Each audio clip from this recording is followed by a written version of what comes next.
तो एक वक्त था जब दुबई भी पाकिस्तान बनना चाहता था।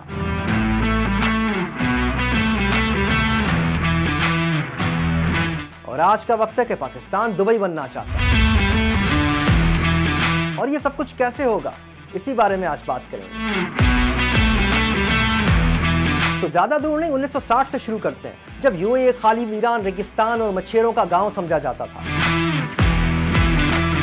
और बताया जाता है कि यूएई के सरदारों की या फिर शेखों की आपस में काफी दुश्मनियां थी।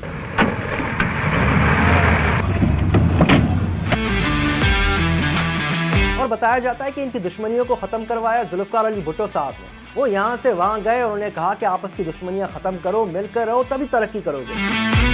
फिर शायद ये बात शेख राशिद को समझ में आ गई और दुनिया के सामने आया यूनाइटेड अरब ऑफ एमिरेट्स।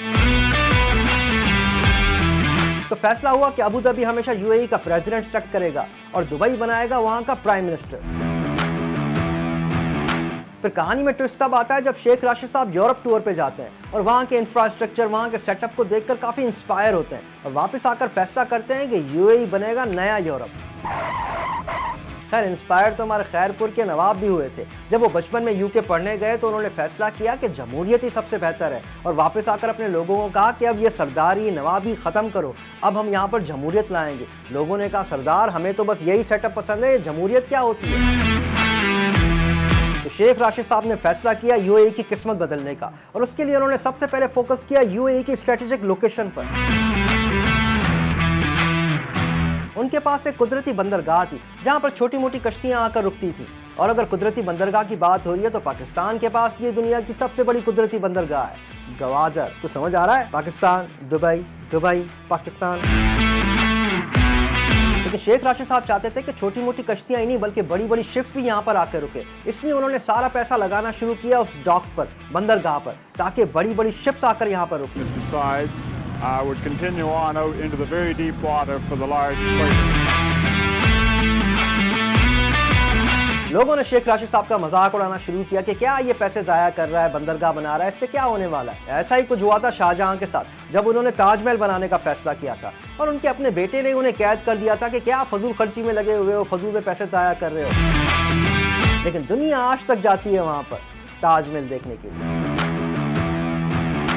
तो शेख राशिद साहब का कुछ काफी आगे का विजन था। वो कहते थे कि मेरे दादा घूमते थे ऊंट पर, मैं घूमता हूँ मर्सिडीज पर, मेरा बेटा घूमेगा लैंड रोवर पर। लेकिन अगर इन्होंने मेहनत जारी नहीं रखी तो दोबारा ये ऊंट पर ही आ जाएंगे। फास्ट फॉरवर्ड, शेख मोहम्मद साहब। Welcome to Dubai. This is my grandfather's house. No electricity at that time when I was born. Only these lights, you see. Oh, the lanterns. Lamp things. And no water. वो कहते हैं कि मुझे अपने लोगों के लिए अच्छी तालीम 20 साल बाद नहीं आज चाहिए, मुझे अपने लोगों के लिए अच्छी ज़िंदगी 20 साल बाद नहीं आज चाहिए, मुझे अपने लोगों के लिए अच्छा हेल्थ केयर 20 साल बाद नहीं बल्कि आज की तारीख में चाहिए। उसके बाद शेख राशिद साहब ने पोर्ट तो बना दिया लेकिन अभी भी दुनिया की कुछ खास अटेंशन हासिल ना कर पाए। उसके लिए उन्होंने एक और काम किया, पूरे के पूरे पोर्ट को टैक्स फ्री कर दिया कि आइए बिजनेस कीजिए, घूमिए फिरिए, जो दिल चाहे कीजिए, कोई टैक्स नहीं आप पे। हाईली स्किल्ड लोगों को यूएई की तरफ मुतवज्जा करना शुरू कर दिया। Quite some improvement here in 4 years since I've been here. I fully expect to see some floor shows when I get on into town. उसके बाद शेख राशिद साहब की नजर पड़ती है पाकिस्तान इंटरनेशनल एयरलाइंस पे। वो आप सुनते हैं ना कि एमिरेट्स के पीछे पीआईए का पूरा हाथ है। भाई हाथ नहीं, पूरा का पूरा बाजू है।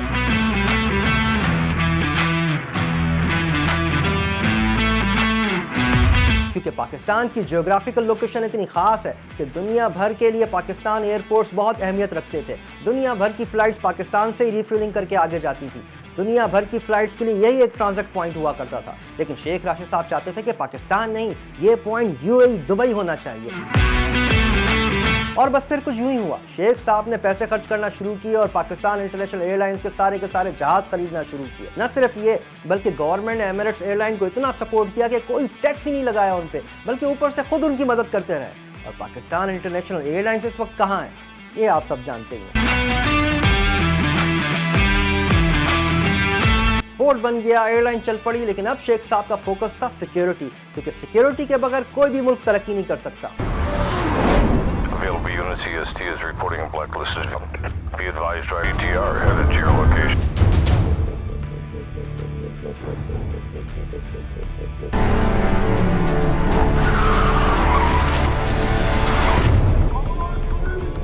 तो दुबई ने अपनी इंटेलिजेंस सिक्योरिटी इतनी बढ़ा दी कि उनके मुल्क के अंदर उनकी मर्जी के बगैर कोई परिंदा पर ही नहीं मार सकता।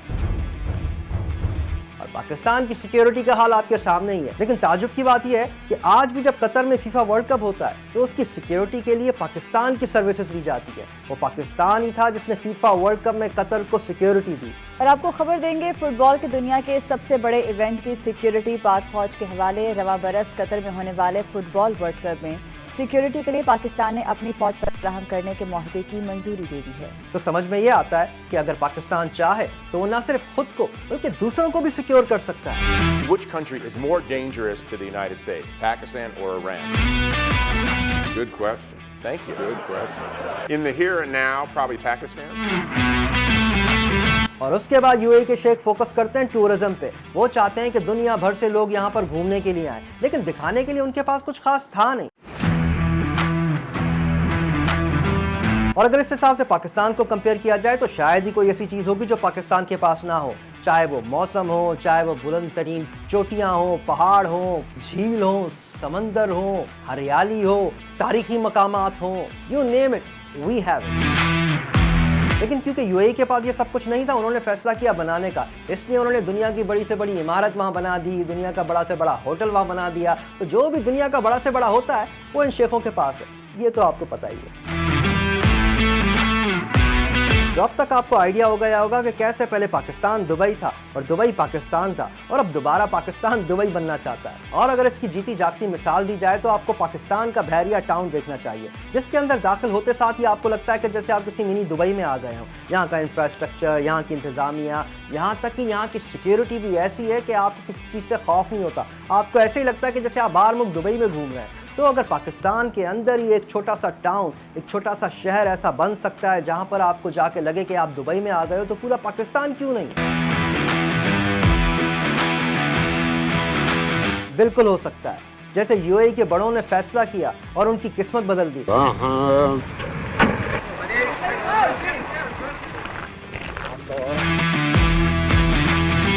इसी तरह ही हमारे बड़ों को फैसला करना होगा और हमारा बेड़ा गर्क करने से बचाना होगा। तो अगर हमारे बड़ों ने ये आज ही फैसला कर लिया तो उम्मीद है कि अगले 5 साल के अंदर ही मैं एक अगली वीडियो बनाऊंगा जिसमें आपको बताऊंगा कि किस तरह दोबारा पाकिस्तान बना दुबई, या फिर उससे भी बेहतर।